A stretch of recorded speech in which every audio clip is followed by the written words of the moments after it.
I am about to make 1% every single week doing a wheel option strategy using PayPal stock.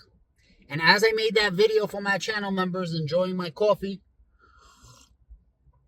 this is my Hedera cup, by the way, if any of you guys are crypto heads, I thought, why not make a video for my regular subscribers, especially since I want to cover more things than just PALANTIR. So in this video, I will be talking about PayPal stock and why I'm bullish on PayPal stock. So let's just understand the dynamics of PayPal right now and where it's at. Right now, the stock price of PayPal is $61.19. It's actually hit a brand new 52-week low of around 58 and change and bounced right back up. PayPal's current price is the same price that it was in 2017. It's very important that you understand that the price of PayPal today is the same place it was over 5 years ago, and I'll explain to you why and make you a lot of comparisons. Personally, I see a strong support going up to $61.40 for PayPal. I went over some technical analysis, so I do see PayPal being bullish. Of course, there's a chance that PayPal is going to retreat and go under $60 again, which I think would be a fabulous buying opportunity. You see, as most of the market is starting to recover and go back up, PayPal retreated once again, and I don't think it's warranted, and I don't think it's fair. You see, I thought, as I said, it's very important for you to compare PayPal to where it was 5 years ago, because PayPal in 2017 made $13 billion of revenue. This is the amount of money that was coming into the company, $13 billion.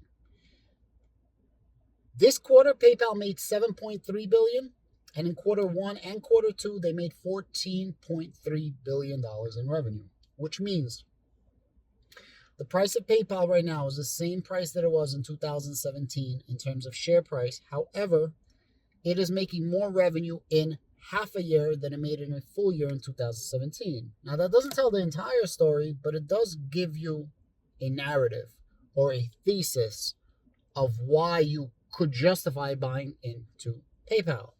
So not everything about PayPal is looking good. Their margins are shrinking because of their unbranded business, aka Braintree, which I'll get into in just a moment. But all the negative, I believe, is priced into PayPal, and it's overblown. And I'll explain to you why. PayPal has something called a PE. Normal PE is price to earnings, and it's TTM, trailing 12 months. And then you have a forward PE. The trailing 12-month PE is approximately low 30s, high 20s. I think it's like right around 30, which is approximately the same PE that was in, you guessed it, 2017. So this is the price of PayPal's shares compared to its earnings over the last 12 months. That's normal. But then you have a forward PE. And the forward PE of PayPal is low teens. I think it's like 13, which is historically ridiculously cheap. And if you compare PayPal's metrics, let's say price to sales, compared to a lot of other staple companies, old school legacy companies, old school boring dividend companies, PayPal is still undervalued. And all you can do is compare different metrics of different companies to try to get a better understanding of the stock that you're investing into. And whatever metrics you use is up to you. I'm just giving you guys a couple of metrics and some ideas. So we are priced the same way we were in 2017. We're getting no PE respect, which is no respect from Wall Street. Basically, the amount of price that Wall Street's giving us compared to the amount of revenue is very, very small. And because of that, I think there's a huge buying opportunity for PayPal. Our transactions is at 6.1 billion. We're up 10%. Our transactions per active account is at 54.7. We're up 12%. Total payment value is up to 377 billion, up 11%. Revenue at 7.3 billion, up 7%. We are doing $5 billion in buybacks this year alone. $5 billion worth. That's approximately 10% of the company, 8% of the company, something like this approximately. What is the company? Like 60 billion? Something like this off the top of my head. It's ridiculous. And we already approved for a $15 billion buyback moving forward. That's a lot of money that's buying back in the company. Now, PayPal doesn't offer dividends. They buy back shares. By buying back shares, they are taking shares off the open market. Since there is a smaller float, your share becomes more valuable. That's the way it works. And they're reducing their non-transactional costs. They reduced it by 11%, and last quarter they also reduced it. The reason why they're reducing non-transactional costs is because they're trying to get as lean as possible, firing people and making themselves more effective. I support this. The bad part is their volume-based expenses are actually going up. Why? Your transactions are based on branded and unbranded. Branded is PayPal, like checkout that you see. Unbranded is where people, essentially businesses, not people, businesses, for example, Airbnb, I think bookings.com, I think Uber, if I'm not mistaken, many huge companies that you use every single day, they use PayPal, but they label it, white labeling is called. So PayPal gives them an entire platform. It's literally PayPal. You're just using your name on top of it. And that's called unbranded because you're not branding PayPal. And PayPal is making a lot less money off of that. Why? Businesses have high throughput, high volume. And because they have such high volume, they're willing to negotiate and pay a very small amount because there is competition for PayPal. For example, Stripe is a competition for PayPal. Because of that, unbranded transactions give them less money.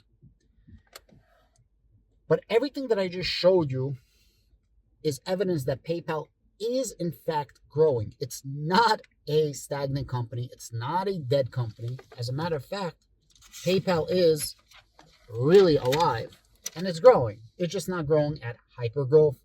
It's not a super scaler. It's not going to steal market share. But for all intents and purposes, it's a very boring company that's still growing. Because of that, I think it's unfair to give it the same price now that it is in 2017. Essentially, PayPal is being priced as a company that's dead, that's not moving. But that's not the case, and I'm showing you the numbers. Let's go to free cash flow. Free cash flow is the amount of money you have flowing through the company after expenses. Free cash flow estimated for 2023, $5 billion. Free cash flow for 2022, $5.1 billion. 2021, $4.9 billion. 2020, $5.47 billion. This was at the height of Corona, understandable. 2019, $3.38 billion. 2018, $4.6 billion. 2017, $1.86 billion.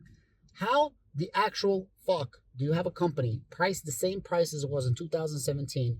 Meanwhile, the free cash flow right now is $5 billion, and the free cash flow in 2017, the same price as being priced as was $1.86 billion. Also, the revenue that we're making in half a year is more than the revenue we made all year in 2017. It does not make sense. Now, I'm not saying that PayPal is the greatest company in the world, and I would not be buying PayPal at $100. I do believe fair market value for PayPal will be $110 to $120 based on what I see. Why? I think they can turn this around, and I'll give you two reasons. Number one, they just hired a brand new CEO. The existing CEO is leaving in September. They're going to get a new guy, Alex Wright. I forgot his name. Alex something. He's the CEO. He was the senior vice president at Intuit. He dealt specifically with small businesses, medium-sized businesses. He is Adam Carr, maybe. Adam Carr? Craig Carr? I forgot his name. I'm sorry, guys. It's been a long day. And this guy is aggressive. He's young, and he's well-built for exactly what PayPal needs. He has a Rolodex of people that he can call. He has a lot of doors that he can open. And I think he's going to turn this shit around because he has something to prove. He was handpicked, I believe, from 9 different CEOs. 9 or 11? 9, I think. And he's the one to get this job done. Now, listen. And listen freaking good. PayPal is not just doing this for their health and working unbranded, since it's not as profitable as branded. Why are they doing this? data and information. And I believe that data and information is definitely going to be very handy in the future, especially with the new CEO, and they're going to use that data and information for something. What that something is, I don't know, but I believe that it is going to be used for something, and they're going to turn this company around. It will never, in my opinion, get back to a $300 a share price. I don't even know if it'll get 200 shares. I'll be honest with you, my bullish case that I can possibly see PayPal hit is maybe 150 a share, and then it's going to come back down. I do believe that the fair market value of PayPal is around $110 a share. What's happening right now is an absolute shame. It's an absolute travesty. It's almost as bad as when I run out of coffee. If you want to become channel members, I do have a link in the description. I would appreciate it. It's $3 a month. You buy me coffee, and I put out a lot of extra content for my channel members, and I'm going to do even more as my community gets bigger, maybe add a Discord, a Patreon or something. But I don't just take your money. I want to teach you something, how to think. For example, the wheel strategy on this specific stock. So if you guys want that, it's $3 a month. I think you're going to get your money's worth. I think you're going to get your value's worth. Options are very lucrative when it comes to PayPal right now. They're very, very interesting, to be honest with you. PayPal shot right off of the 100-day moving average. So right around that 60 and change mark, PayPal shot out. Two days in a row, went boom, boom, boom, boom. So it's a very, very strong recovery off of that line. That's why I believe that $60 mark is, a good support for PayPal. I do believe that we're going to that mid $61, and then the next support is right past $62. Guys, thank you so much. I really appreciate it. Let me know if you guys have any questions about PayPal. If you guys are buying PayPal, I know it's a very hot stock. A lot of people are talking about it. And instead of just running my mouth, I thought I would show you guys some numbers. If you guys want more information about PayPal, check out Future Investing. He's doing an amazing job covering this, him and his whole crew.